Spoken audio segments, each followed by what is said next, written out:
and other regions. Obviously, the genetics have not changed that much in these populations.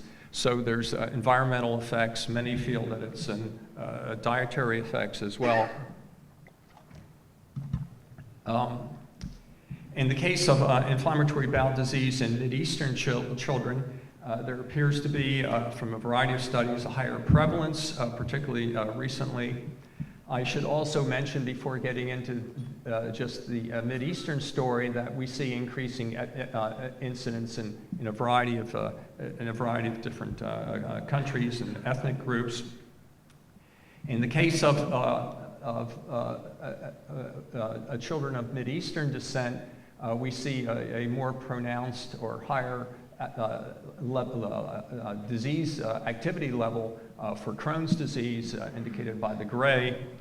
And what I'd like to do is focus really on some of the genetic components that influence inflammatory bowel disease and not go into the diet and environmental issues today.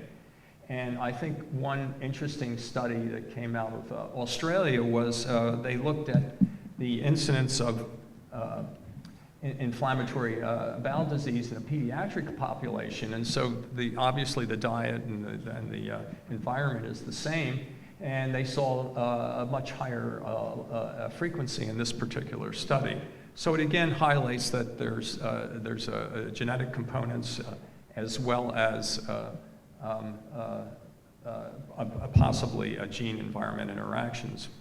Now, going on to metabolomics, where we're going to try to link the microbiome and the genetic approaches in microbiome research with metabolomics, these are well-developed omic technologies or platforms. And in the last 10 years or so, there's been really an explosion in our understanding and ability to assess metabolites at the omic level. And so the idea here is that we can now develop a integromics type of approach, which has very challenging bioinformatics, which I won't have time to speak about today, to develop sort of a more holistic systems medicine approach using these different omic platforms. And just to give a plug for metabolomics, it really provides a snapshot of current physiology. Subtle changes in RNA or protein levels or activities can oftentimes give you large changes in metabolite levels. Just briefly, one of the reasons that metabolomics has taken off is that in addition to the earlier technology using NMR, which was very elegant and developed by Jeremy Nichols and others, the availability of these time-of-flight mass specs, or so-called QTOF mass specs, which came online at least in academic centers about 10 years ago, has really driven the metabolomics field. And if we look at PubMed publications over here on the right, we can see that it's really skyrocketed in the last 5 to 10 years. Now at Georgetown, we really got in on the ground floor thanks to some of my interactions with Frank Gonzalez, the head of metabolism at NCI. And we had one of the first QTOFs at academic centers about 2007. And now we have a Water Center of Innovation. This is one of the major manufacturers of these LCMS, liquid chromatography mass spec type machines. We have over 40 faculty users, 20 outside users, and we're the metabolomics core for the Mid-Atlantic Cancer Center Consortium, including Virginia and Hopkins, Maryland, and other hospitals.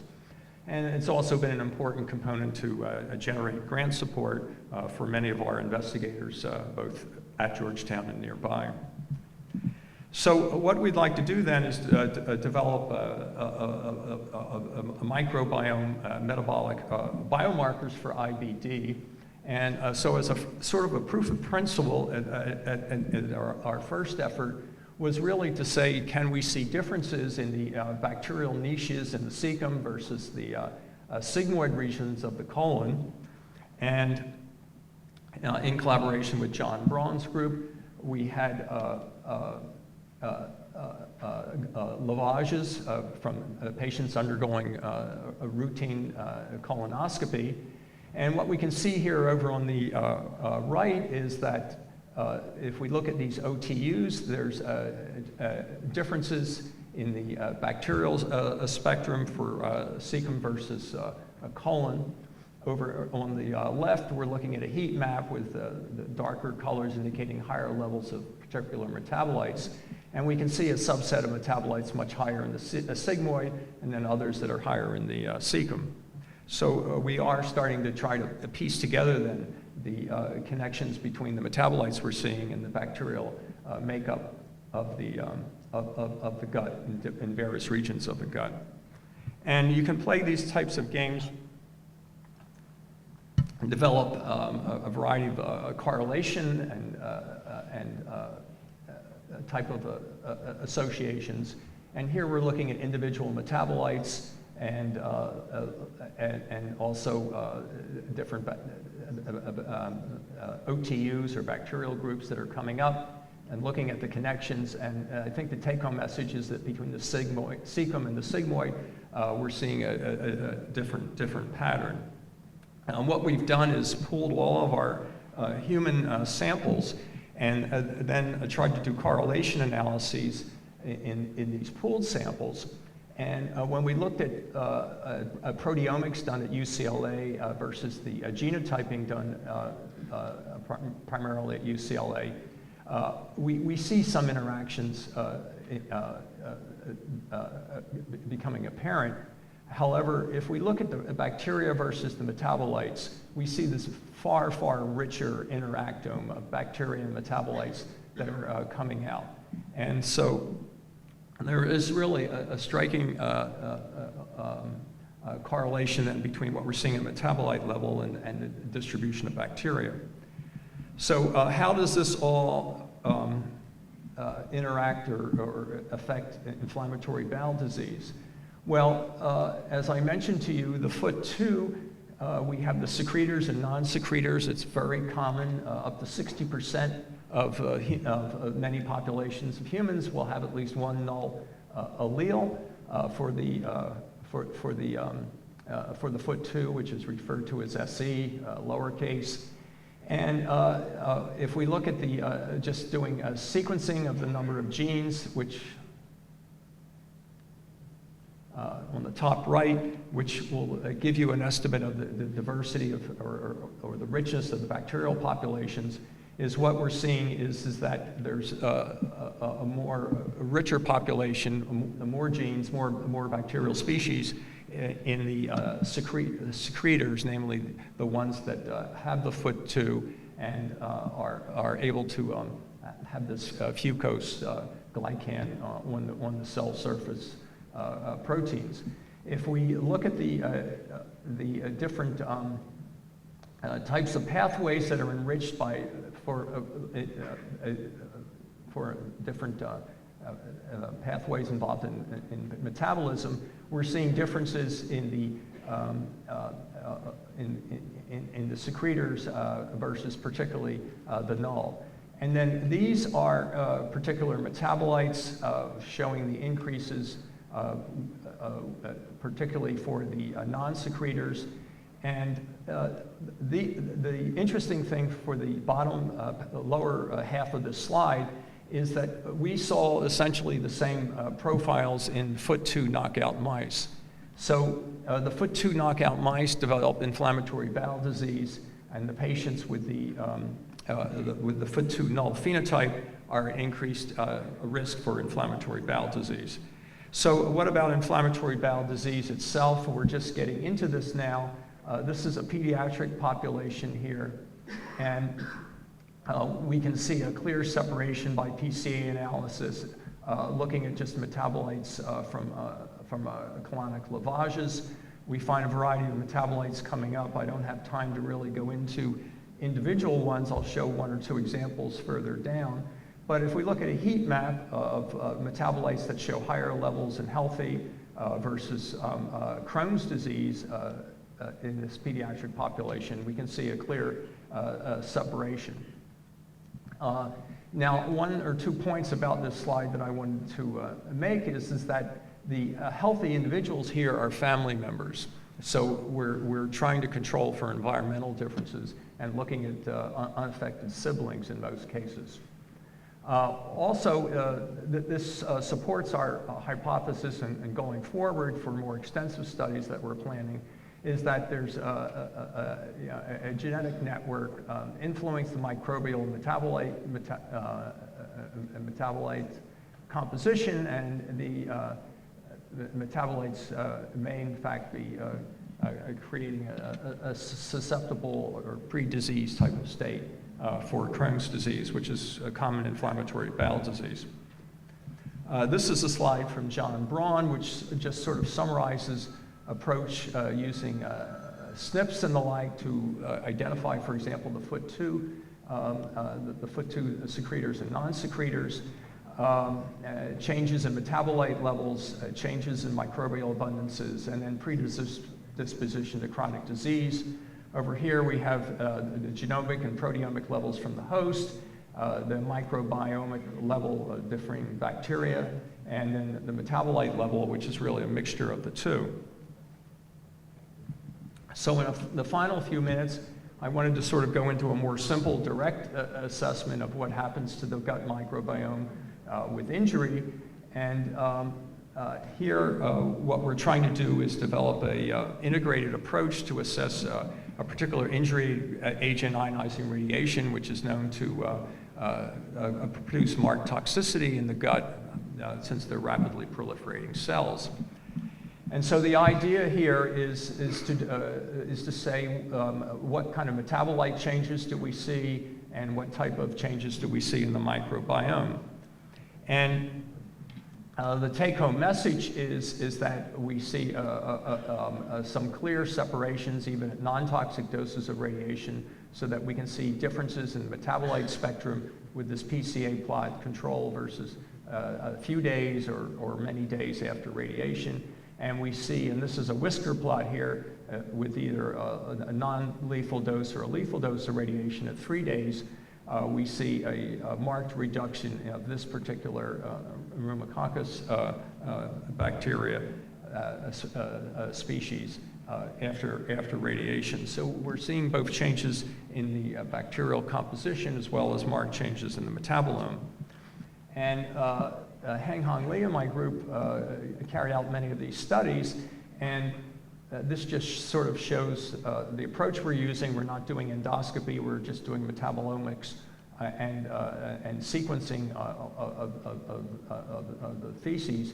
But what we can see is just looking at these OTUs, or groups of bacteria, is what we can see is a complex distribution of these sort of general groups, and 3 days after radiation, even with a non-lethal dose, we see a marked change in the composition of the microbiome based on the 16S sequencing that we've carried out. Okay, in the case of metabolomics, all these red dots here indicate either metabolites that are decreasing in abundance in a significant way or increasing in abundance in a significant way. And I've already shown you a heat map, but this is another one showing a separation between control and irradiated mice. And again, at the non-lethal dose, we can see several days after radiation, there's a rich heat map showing differences for both bacterial metabolites as well as host metabolites. In the control, these are reducing, red high, green low. After radiation here, there are lower levels and going up after radiation. So this gives you, from a practical standpoint, biomarkers for radiation exposure, which could be important, for example, in some type of radiation accident or episode. If we do some of the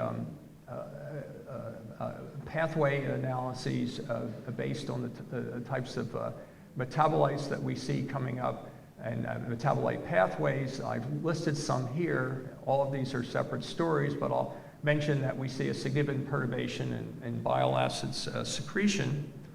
And this is highlighted by individual metabolites. I've shown some metabolites here over a time course, but let's just focus at several days. after either the low or high dose of radiation, we see these primary bile acids increasing in the feces after radiation, whereas this secondary conjugate, or a deconjugate actually, bile acid actually decreases after radiation. And so this is due to the fact that well, at least our working model is this is due to the fact that some of the bacteria that are known to do this deconjugation are reducing in levels after radiation. If you try to develop interaction maps looking at the changes in the bacterial spectrum after radiation, and then looking at changes in metabolite levels after radiation. So we have the microbial taxon in blue and the metabolites in yellow, and then we either have negative or positive correlations. You can see a rich sort of interactome map that's coming out. For example, we're seeing some, in the case of some of the, I don't have time to go into this, that some of the bacteria that are involved in bile acid deconjugation are actually going down along with these metabolites, such as I showed on the previous slide. So then just to summarize then, is what we've tried to do here primarily is to develop a workflow to assess the impact of the microbiome on metabolism in the microbiome, and develop biomarkers to assess both the course and the severity of disease or injury. In fact, in the case of inflammatory bowel disease, we have perturbations in both bacterial makeup and metabolism with inflammatory bowel disease. We have obvious interplay between genetic and environmental factors. And then in the case of the FOOT2 effects, we can show that there's changes in the gut microbiome, as well as also in the metabolism of the microbiome by losing this particular host glycan modification. In the case of responses to bacterial injury or radiation injury, we see profound effects on bacterial populations, and some of these so-called beneficial, or at least let's refer to them as commensal OTUs, such as the rheumococci and several of the others, we see them going down after radiation very rapidly. And so changes in some of these metabolites, such as the bile acids, may reflect a reduced intestinal absorption, as well as lower rate of deconjugation, for example, by the reduced levels we see in rheumococcus. So I think that what we've done at this early stage is set the stage for having the tools available to start looking more extensively at inflammatory bowel disease and other injury responses that are going to impact the gut, and assess the myriad of changes that are occurring in these 10,000 odd species that reside in the gut microbiome. So I'll stop there, and thank you for your attention.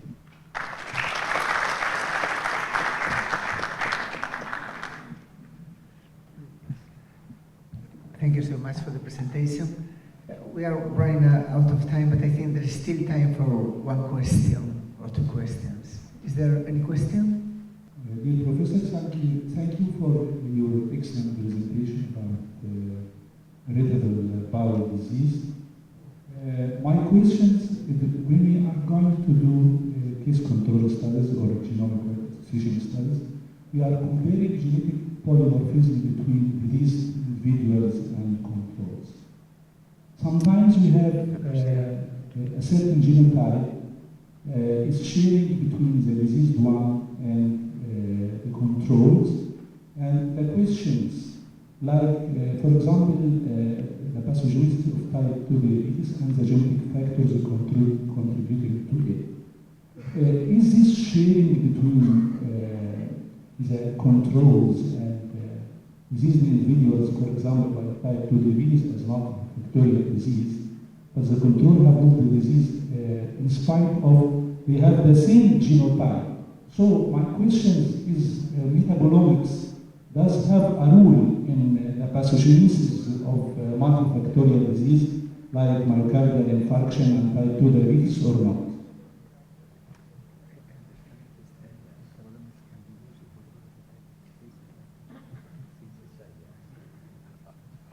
Yes, it's sort of difficult to hear with the PA system, but the metabolomics is essentially applicable to any condition that affects metabolism, which means that we can essentially use it for almost anything. I think in the case of the gut, we've published a bit, and people at Georgetown have published more, developing, using metabolomic approaches to assess for responses to therapy, for example, GI cancer and the like. Also, metabolomics is being used for GI as well as other types of tumors as early biomarkers. I think that for any disorder, whether it's infectious or neoplastic or autoimmune, that's impacting the gut microbiome, we're going to see rich changes in the metabolome, and I think that it's going to be applicable to additional areas. It's probably with the fact that we're running a little late, it's probably best to discuss this afterwards without the PA system. Thanks so much, Prof. Fornas. The next speaker is from the female side, Dr. Dima Hussain. Dima is a well-known scientist at King Fahd Medical Research Center. She is deeply engaged in brain tumors, and we are delighted to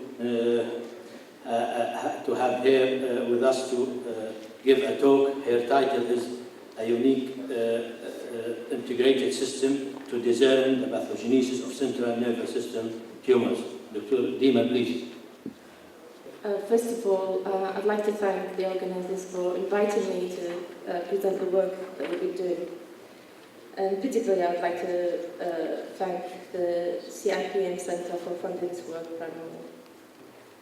So we are basically a group of committed scientists and neuropathologists and neurosurgeons who are committed to come up with some cures for this disease.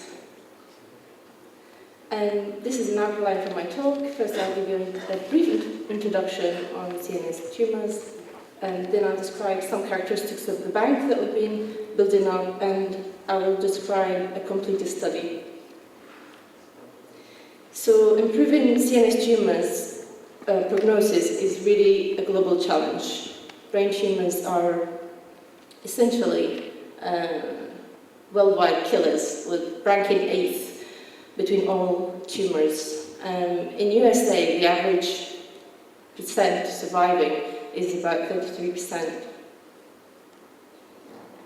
There's about 120 different types of CNS tumors, and they occur in different locations of the brain, and they are differently pathologically classified. The most prominent is meningioma, which is a tumor in the meninges, followed by other tumors such as glioblastoma. CNS tumors in KSA are on the rise, and survival from data coming up from our hospital here shows relatively poor survival rates. So what's available at the moment to treat such disease? Well, first line treatment is surgery, and it involves, if possible, complete excision. If not, for inoperable, recurrent and aggressive diseases, there are radiation, chemotherapy, and hormonal therapy. And the chemotherapy includes cisplatin and etoposide. The problem is the deficits that you get from both surgery and chemotherapy, so we definitely need to improve treatment, and we need to come up with novel therapies that will target this dreadful disease. So here's a list of the latest outcomes of targeted therapies, which is the post goal at the moment for pharmaco-oncologists, to try to target particular tumors where you have particular mutations. And unfortunately, at best, for adult CNS tumors, you get 66% progression-free survival for 6 months. So the picture's not looking particularly good. In fact, I think the question that keeps hovering in my mind is, are we keep shooting in the dark? And can we come up with, what are the problems that are causing such low survival? So the first problem is that cancer itself is complex, and there are several cancer signaling pathways that interconnect and they are redundant. The other problem is that most of the genomic information that we've got on tumors is designed on both tumors analysis, so it is slightly missing some of the picture. Because CNS tumors are basically heterogeneous, and here's a work that was done last year, and it shows that if you isolate brain tumors and dissociate them into single cells and do analysis, you'll find that here, for example, is 5 different patients, each with one color, that if you take 100 cells or so from each patient and look at the gene expression profiles, some of these cells will be individualized in their gene expression to the patient, while some of them will overlap with other patients. And on the whole, they are quite divergent between different patients. And if you take 10 cells from one patient and look at the major tumor-associated genes, mutations, you'll find that there is variation between different cells with different mutations coming up in different cells. And this heterogeneity is associated with poor prognosis and poor survival. The other problem is that not all tumor cells are equal and they're not all resilient, and they compete between each other to form different clones. And the last problem is the fact that the way we are testing our drugs tend to be on cell lines. So the way the assessment of newly generated drugs begins with the use of preclinical, I don't know if you can see this very well, but yeah, you can see it. So the starting point is a cell line that comes from a patient. But unfortunately, most of the testing is being done on commercial cell lines. And commercial cell lines, you can see here, for example, 2 primary cell lines, cytogenetic data compared to commercial cell lines. You can see an near-diploid kind of features for primary cell lines that have just been initiated from patients compared to commercial cell lines, where you can see almost every cell is representing its own. Also, commercial cell lines, they don't do very well in aggressive assays, and they don't grow very well in animals without help. So how can we overcome this problem? And I think, from a pharmacology perspective, we need an integrated approach where we have personalized and representative models, where we can look at functional genomic profiles and functional mutations, where we can understand gene expression diversities between cells and between patients. And then we can test for effective therapies and resolve resistance, hopefully. And the first step to such a process is accumulating samples. So in KU, we managed to collect samples where we can divide the samples into 4 different types. Tissues for RNA and DNA analysis, blood samples for DNA analysis, tissues for in situ analysis, and generate cell lines where we can potentially test the drugs. This is the characteristics of the tumor bank so far. We've got a range of tumors from meningioma to the high-grade astrocytic tumors, you can see here. And the age goes from pediatric to very old, and, to over 70s. And the majority of our patients are females at the moment. So the story with the cell lines is that in 2 years we've attempted 90 different tumors, and technically we managed to retrieve 81 cell lines, but 40 were challenged in cell culture and 41 survived. And these are basically the types of cell lines that we managed to retrieve. Now I'd like to talk about an example of how we can integrate the data from these different samples to actually come up with some meaningful results. So the work we started with is meningioma, and we looked at 17 different types of meningioma. So meningioma can occur in different locations of the meninges, and pathologically there's 15 different variants, and they range from grade 1 to grade 3. And these are clinical profiles of the patients from which the cell lines and the tumor samples were retrieved from. Dr. Fahid Al-Ramdi, and neuropathologist, in the hospital, he classified all these tumors and confirmed their characteristics. And so the first point that I started with is looking at the cell culture itself. And one of the basic tools you can look at is cell shapes, because cell shapes represent a repository of information flow of cell signaling system in the cell. And it's often related to its function. And of course, although in normal cells you can see particular definite shapes that are related to functions, you will not necessarily see that with tumor cells. But we managed to get some kind of index where we can see frequent types of shapes of cells in all of the mini-genomes that we studied. And we called this index from A to F according to the type. We went on to check whether, we looked at the percentage of these morphologies across the first 4 weeks of adaptation of the cell culture from these patients.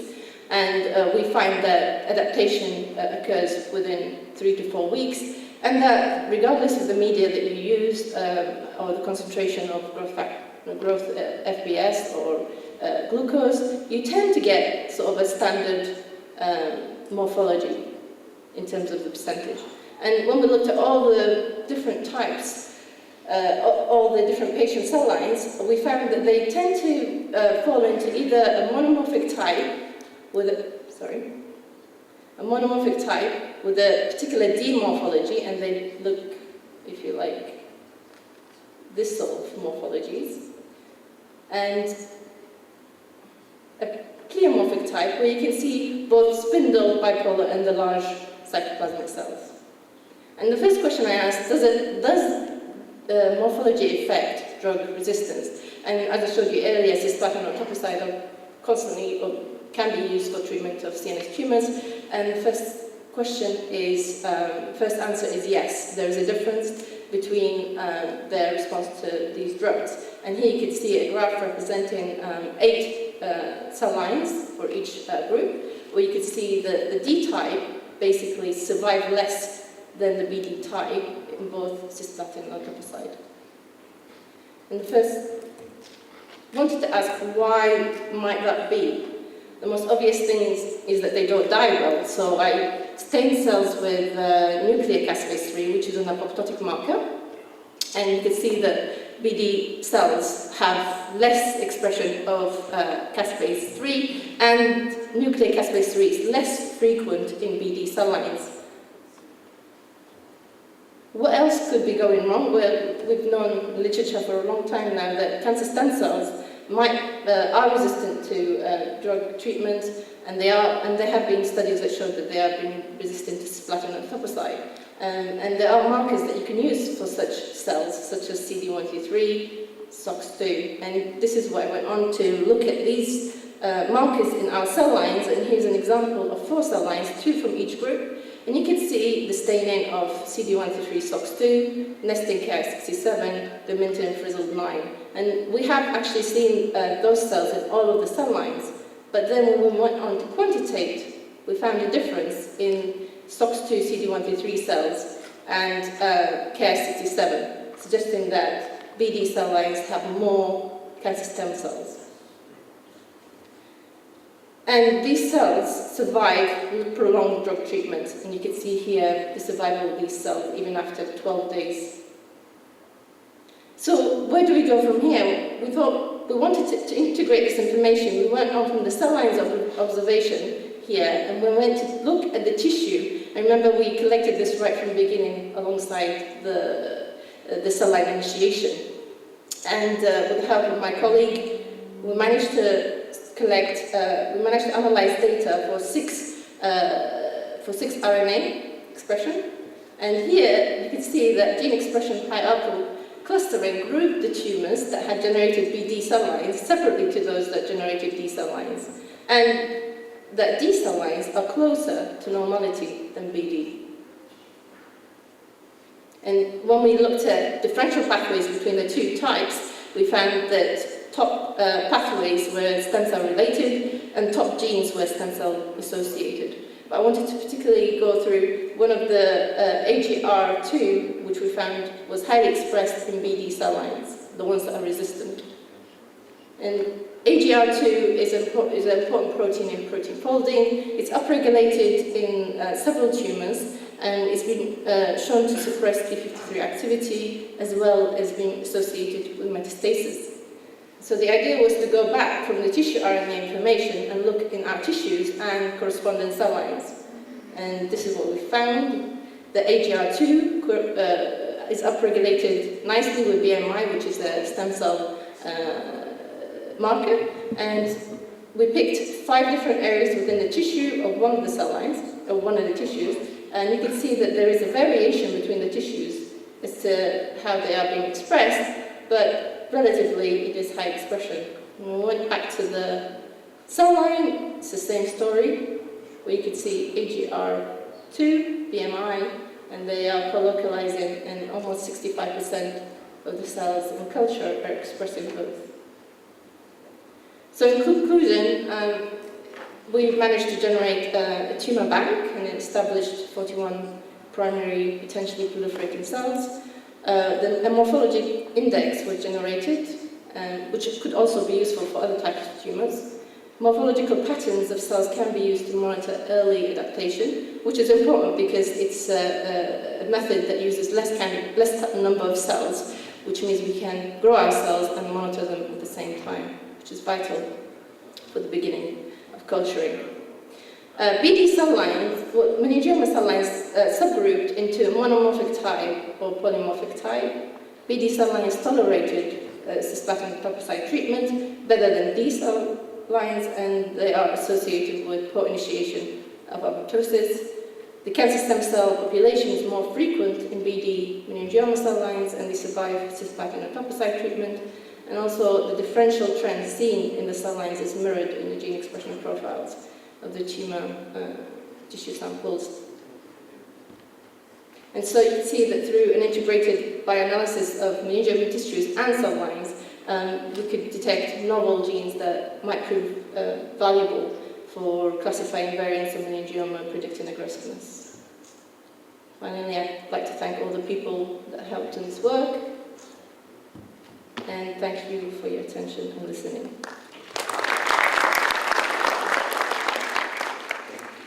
My name is Mohammed Abu Majd. I'm an associate professor at the Center of Excellence in Genomic Medicine Research. I'm a PhD qualified from UK in the area of developmental molecular biology, currently doing research in functional genomics as EGMR. It's my pleasure to introduce the first speaker of this session, Professor Stephen Shearer from Sick Kids Hospital in Toronto, Canada.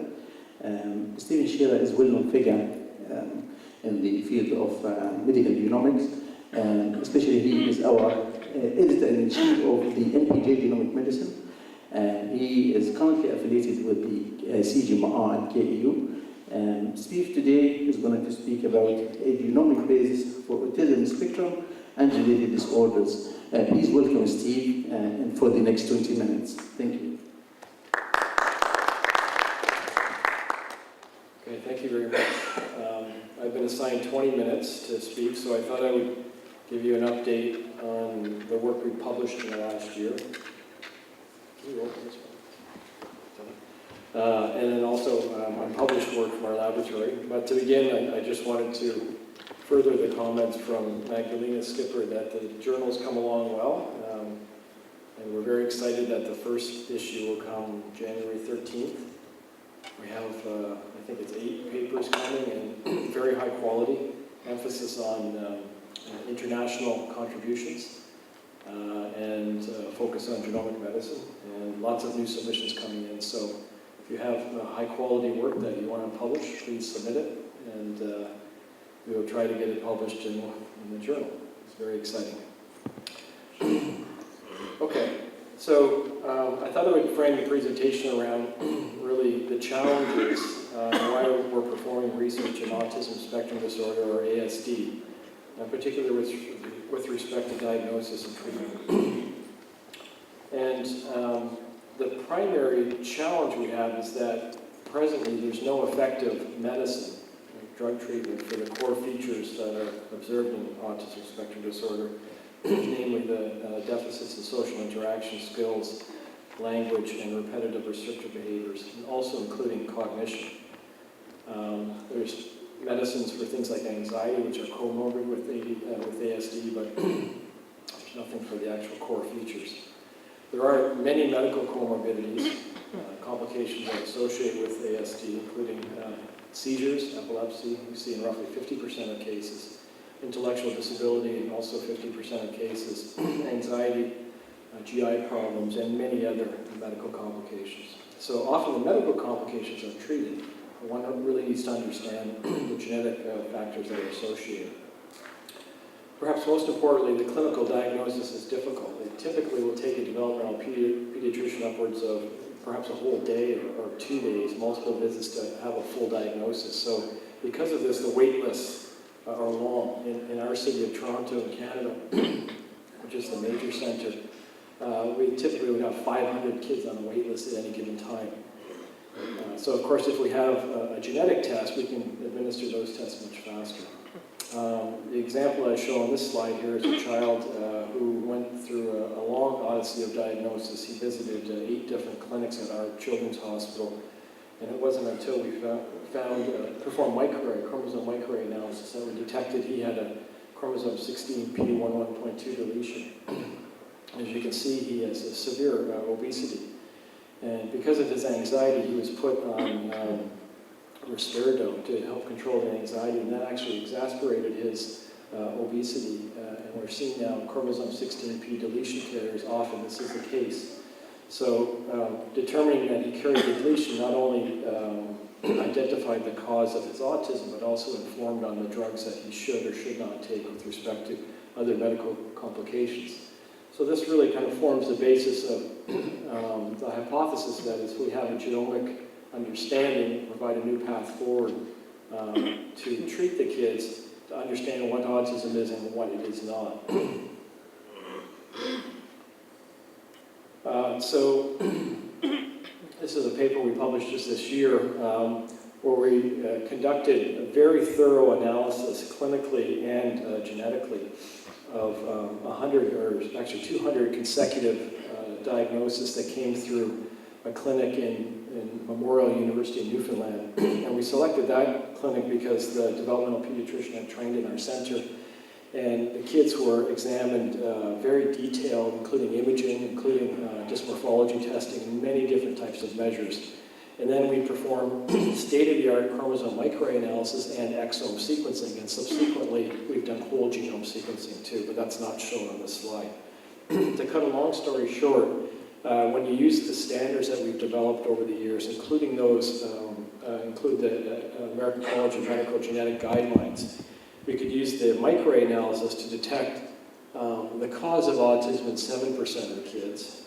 So these are based on CMVs that are found, and then using whole exome sequencing in 6% of cases, and there's actually one case where we found a chromosome CMV and then also an exome-based sequence alteration. So actually the child was carrying 2 mutations found by the 2 different technologies. So the take-home message here is that using these first-line type tests, the diagnostic rate from CMA was about 9%, whole exome sequencing 8%, and then some individuals having very clinically complex forms of ASD, actually we could detect in 37.5% a large chromosome change. So for those dysmorphic kids, actually we highly recommend a genetic test performed. So this has really become the standard of care, certainly in Canada, and I think it's spreading worldwide. What was quite interesting is often we found that the individuals carried 2 or more mutations in different genes that were associated with medical genetic syndromes. And I don't have a lot of time to talk about this, but I would point you to the paper. We provided many different examples of the different combinations of genes and how they impacted on the complex phenotypic presentation. But this is a list of the top 6 genes that are quote-unquote mutated in the roughly 3,000 Canadian families that we've been studying over the last decade or so. And I won't go through any detail, but the top hit is the 16p deletion, and we often see duplications that I mentioned in that child that showed in the first slide. Also deletions of the neurexin 1 synaptic gene. This is the large gene on chromosome 2, many different isoforms. Interestingly, and I think I spoke about this last time, we found an X-linked gene. I didn't mention that. We see a 4-to-1 male to female sex bias in autism spectrum disorder. So one might expect that there would be genes on the X chromosome involved. This is a non-coding gene, and we see this actually mutated in roughly 0.5% of our population also. So that provides a genetic test. If a male inherits this deletion from their mother, in fact, we can do testing prenatally and postnatally, and even carrier screening to identify that that individual will be at risk to enroll in an early behavioral intervention. Duplications of chromosome 7. This is the region that's reciprocal to the deletions you see in Williams-Beuren syndrome. And then this C and B region at chromosome 1q21, we only see the duplication associated with autism, whereas the deletions are associated with heart developmental disorder and multiple congenital abnormalities. And then these synaptic scaffolding genes, SHANK1, 2, and 3, and there's lots of these that have been found now. So these are really the crux of making the genes that are involved in the neuronal synapse. And I think this is probably the primary cause of a large proportion of at least the genetic forms of ASD. Now, the big question is, are these specific mutations to the autism spectrum disorder presentation? And the short answer is no. We see mutations in the same gene present in schizophrenia, bipolar disease, ADHD, intellectual disability. The list is really on the right-hand side here. So this presents a complex clinical question is when you find seeing these in particular prenatally, what does it actually mean with respect to trajectories of outcomes for these individuals?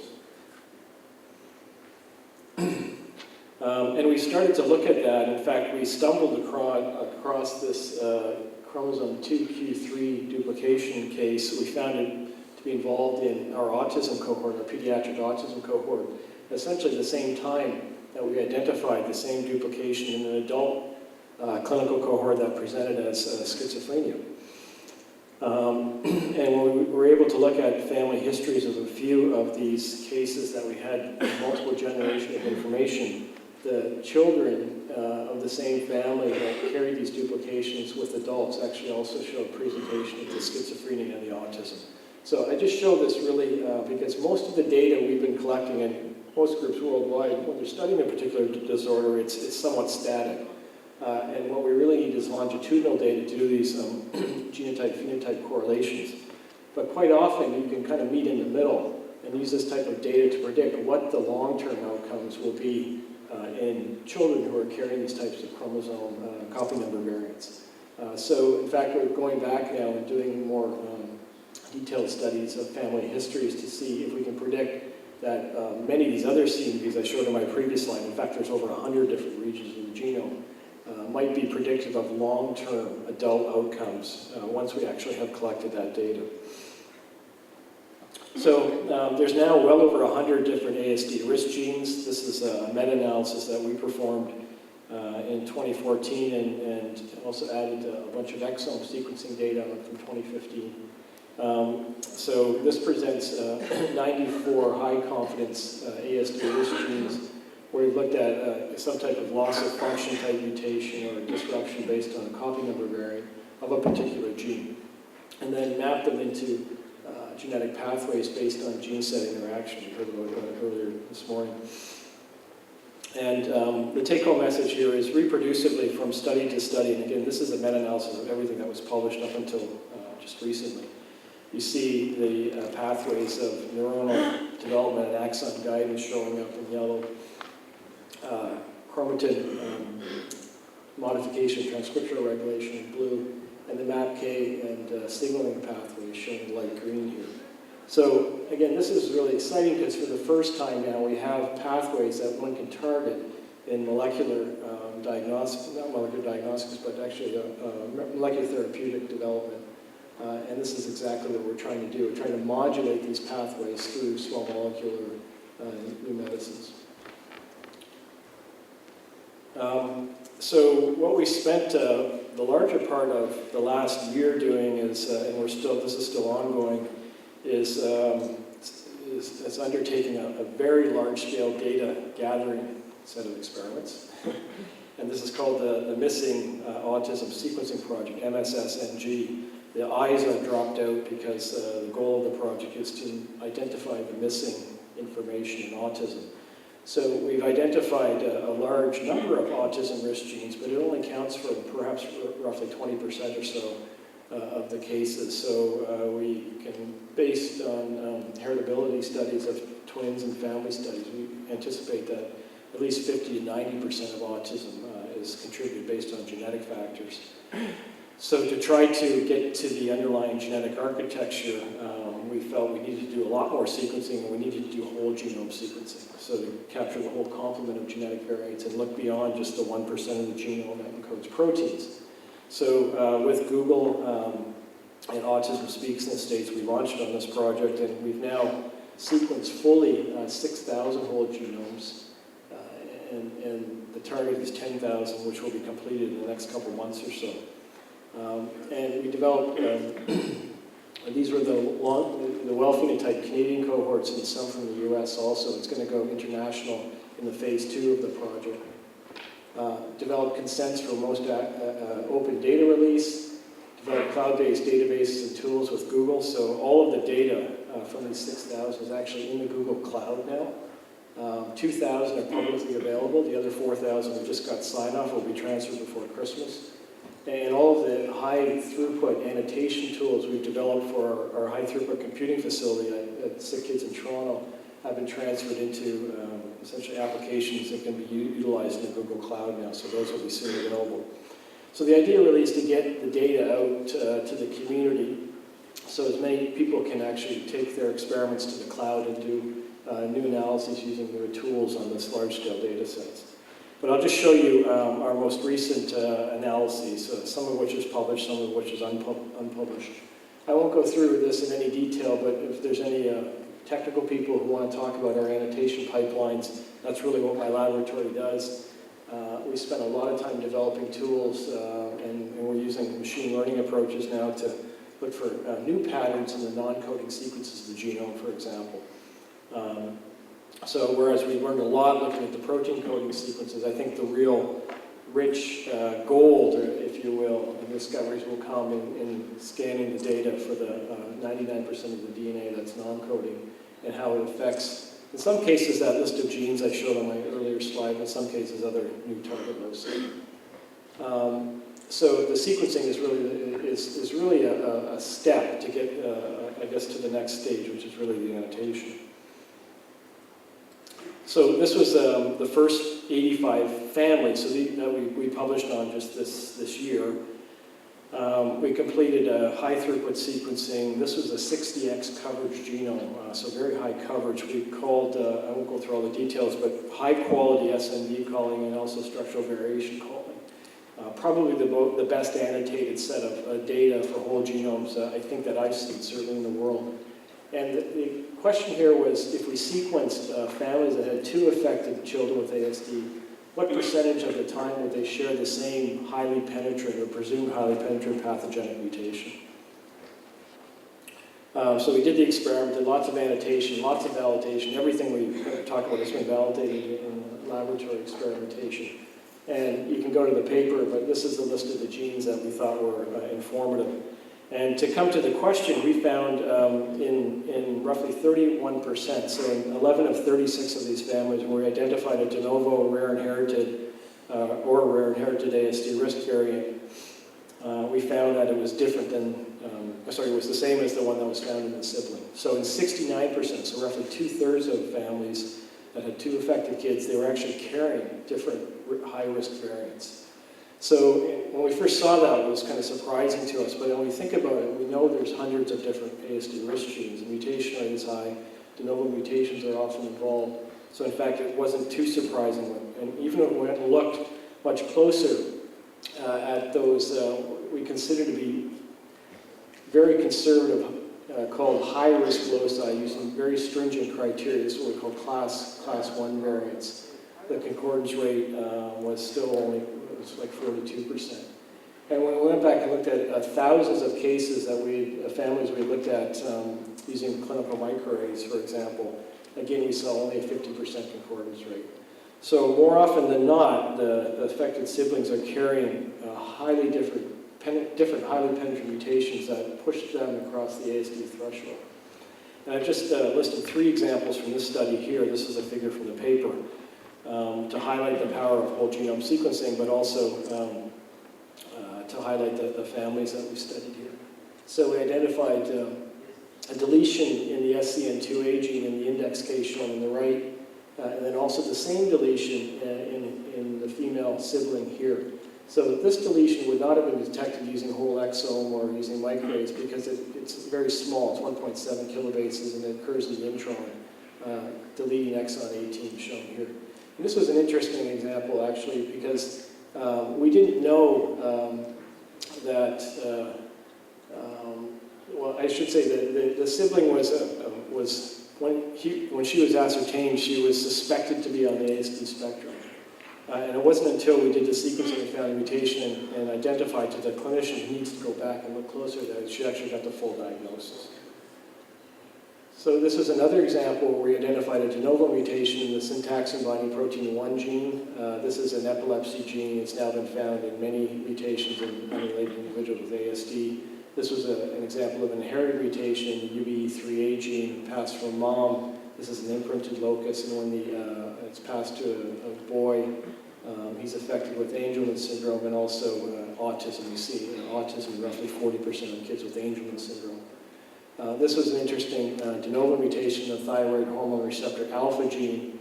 And at the time we found this, it was unique in the literature, but while this was going through the publication process, there were multiple cases published from both intellectual disability and also autism. And then an inherited gene in another epilepsy, mutation in another epilepsy gene called CATNAL2, which has now been implicated in autism through other studies. So I'm going to quickly go through the next stage. This is all unpublished data. So in the next 200 families we sequenced, we looked at families that had only one affected individual. Okay, these were all sequenced in the HiSeq 2000, and we were very fortunate there was a control data set available from a Dutch group that we could use actually to do in a case control type burden analysis. And I would just only point out that when you do these type of comparisons, it's very important to have a platform matched control data set to compare against. So this is all data on the HiSeq 2000, but going forward, all of our whole genome data is on the HiSeq X platform. So we're actually generating a similar set of controls in pediatrics for people to use. And to cut a long story short, a lot of analyses, we developed new tools to call de novo mutations. So all of my analysis is really based on de novo mutations. We identified that 70% of the de novo mutations originate from the father's germline. So the dad's contributing the majority of the new mutations, which was interesting because 20 years ago the disorder was blamed on the mothers for not raising their children properly. So we see an increased rate in males over females of the germline SNVs, indels, and then also somatic variants you'd expect to be the same rate. I'll come back to this a little bit later, but this is what we saw. So some of these variants we detected were actually somatic postmeiotic variants, postzygotic, sorry. Now, the correlation with the males is actually significant when you look at the age of the male, of the father. And of course, there was no association in the females here. So the fathers in advanced age tend to have more de novo mutations. You see this in many medical genetic situations, but certainly it's the case in ASD. This was a new finding. It was quite interesting. When you look at the clustering of the mutations, we found more often than not these de novo mutations, when there were multiple mutations in the same individual, they tended to be clustered along the chromosome. And it was found to be the case more often in females, in the maternal carriers. So we looked a little bit closer at this, and we could see that the distance, when we saw this type of effect, it was often associated, in fact, most often associated with de novo copy number variants in the same genome. So it looks like the copy number variant actually throws off the DNA repair mechanism. This is just one example where we see 4 de novo point mutations next to a de novo copy number variant. And it turns out that one of these mutations hits a protein coding region in this gene that encodes an ASD risk locus. So we do have a contribution of maternal mutations also to ASD, but it's only associated when the mother is carrying a de novo copy number variant also. So this is a new finding from this study. And then if you look now into the non-coding genome, we identified propensity of mutations in cases over controls, not only in the exonic regions, but also in the 5' regions and some other, I don't have all the data here, but upstream elements, and then enhancer elements across the genome. So this has all been replicated now in 2 different cohorts.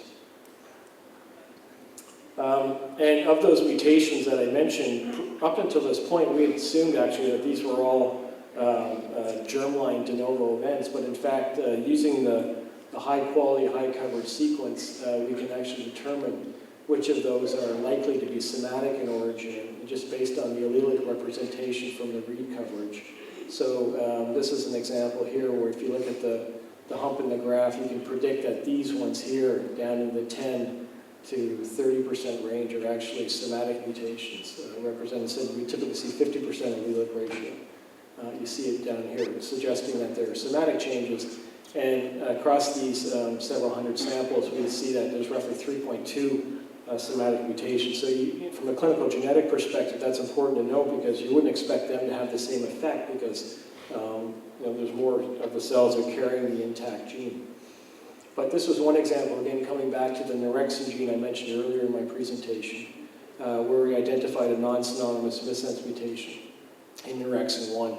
And this is at a 16% allelic fraction, so about 32% of the cells are carrying the protein. So he still has autism. We haven't found any other mutations. I think it's yet to be seen if this is actually the pathogenic event, but I think it's an important clue to follow. I just have 2 more slides.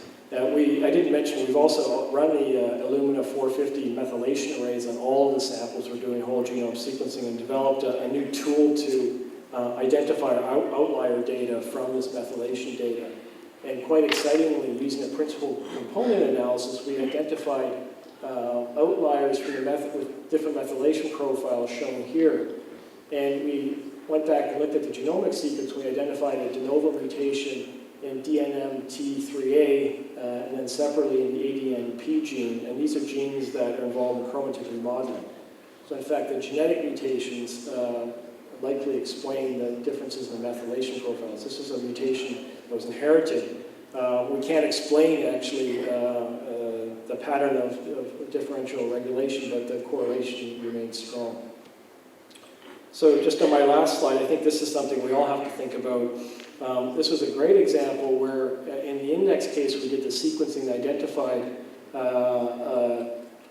what turned out to be an inherited loss of the Nerexin-1 gene that in a clinical diagnostic setting would have been signed out as being pathogenic.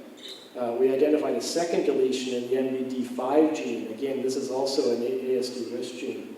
Would have been signed out in the diagnostic laboratory as being pathogenic. So this male has 2 damaging mutations. And then we looked at the affected sibling who's also has ASD but a lesser form. She has the same 2 deletions, suggesting that these are actually inherited. We went back and looked at the dad, and sure enough, he passed on both these deleted chromosomes. We phenotyped him extensively, and he's just doing quite fine. So this is what we call kind of resilience. For some reason, he's resilient. Perhaps it's something else that's genetic or something else he's doing.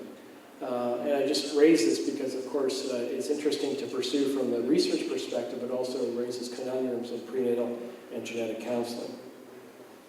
So just in summary, we now know there's lots of genes for ASD, significant genetic heterogeneity. By doing whole genome sequencing, we get a better profile of the mutations, and we can now build much better quantitative multifactorial models by having these other mutations outside the coding regions. Many of the genes found in ASD are also involved in other neurodevelopmental disorders, so I think the question of what is ASD is quite important. And then finally, as we've seen over and over again, you really need to examine the DNA in the genomic medicine studies with the highest resolution technology and use the best tools to mine out all of the variants and do your correlation studies to provide the best information in decision making. And I would just stop there. This is our group in Toronto. Thank you. Great talk. Thank you very much, Steve.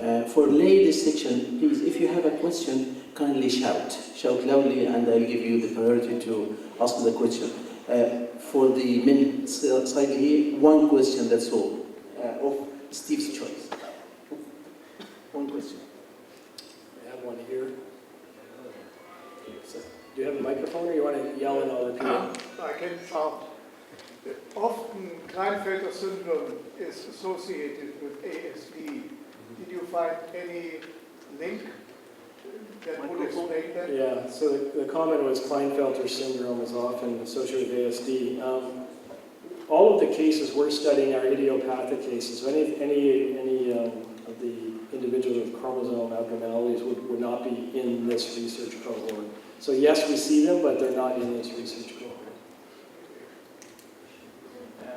I'm really sorry that we've got to limit it to just one question each session because we are really in shortage of time. So the next 20 minutes we'll be hearing from Professor Nobutaka Hirokawa about the epilepsy related research with KIF's genes. Hirokawa is a very well-known figure in the research of epilepsy. He is affiliated with the CUR and KAU. He had lots of visits here. We value him for his great research, especially knockout stuff that he is doing with the epilepsy disorders. So Hirokawa is going to talk about KIF2 regulates postnatal active and its deficiency causes malformation of cortical development and epilepsy. It's my pleasure to present Hirokawa to you.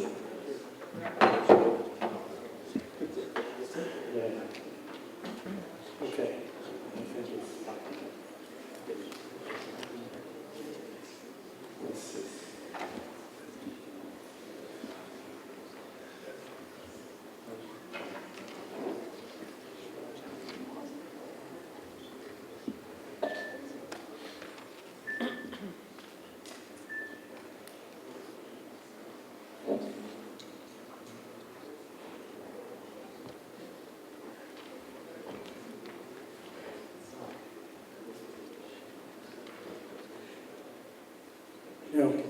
Okay. So, thank you for kind introduction. Today, I will talk about unique model, KIF2A, and malformation of the cortical development and epilepsy, the relationship with human disease. So this book is a totally unpublished one and based on the collaboration in the CAR. Okay. So let me give you a brief introduction.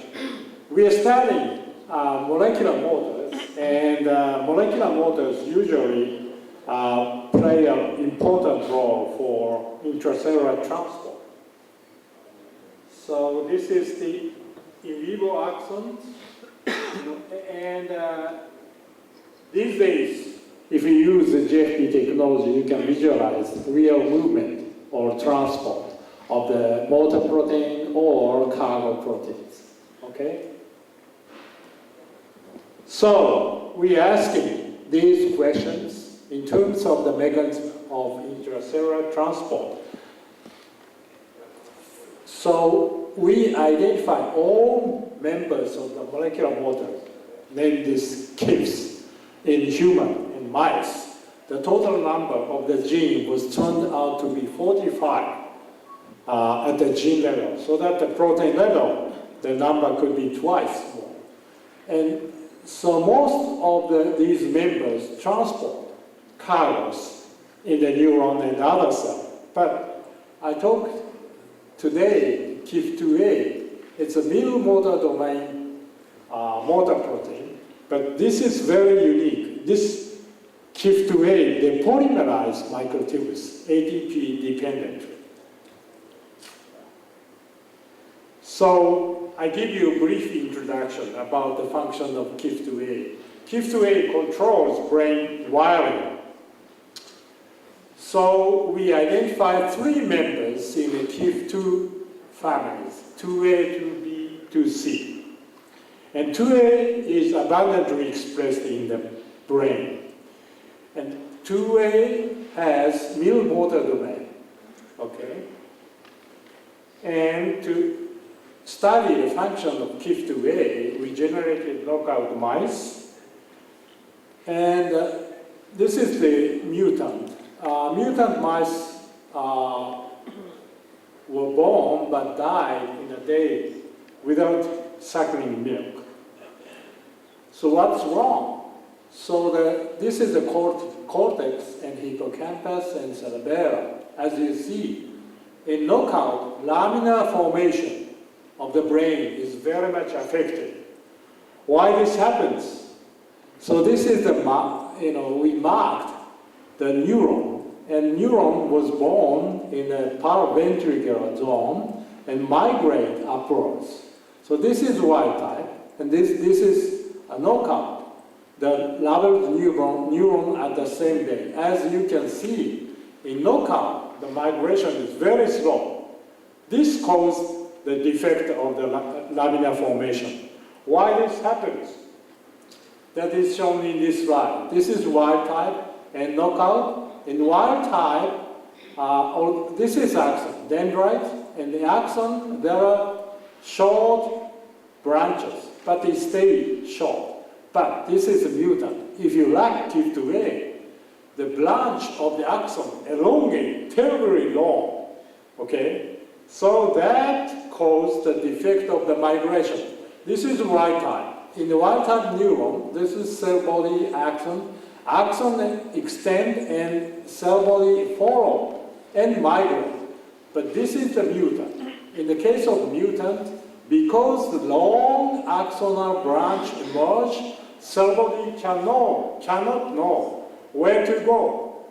Then the laminar formation or migration is affected. So why this happens? We found KIF2A has the activity to depolymerize microtubules by hydrolyzing ATP. Very interesting. So this is a summary. In the normal growth cone, and this is the mutant. In the normal growth cone, the branch at the tip, KIF2A bind to the microtubule's tip and control the to suppress unnecessary elongation of the microtubules. But if you don't have KIF2A, microtubules elongate terribly long. That causes the long axonal branch and defect of the migration. So, but we don't know the postnatal function of KIF2A. To know this, we studied KIF2A conventional knockout, and also we generated conditional knockout to delete the KIF2A postnatal. So that is because the human disease was identified, called MCD, malformation of the cortical development, which also showed that this disease also showed severe epilepsy. So it's KIF2A is located in this locus. And these patients showed a mental retardation and malformation of the cortical development